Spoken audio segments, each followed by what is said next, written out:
Meron isang presidente na talagang bangag.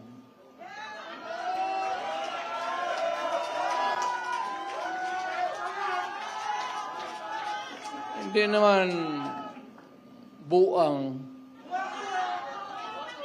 pero yung bisyo ng droga, long term yan.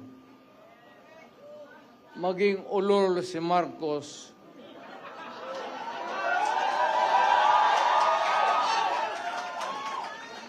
kung maybe constant heroin,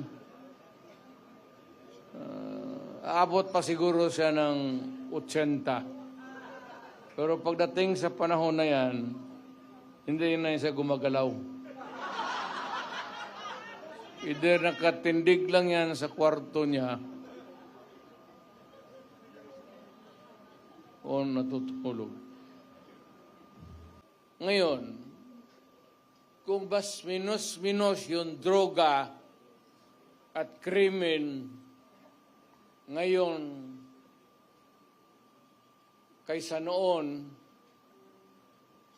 panahon niya, pag-upo niya, naabutan pa niya yung, yung pinapairal natin na law and order. Kung kaya niya ito, kung kaya niyang putang ina.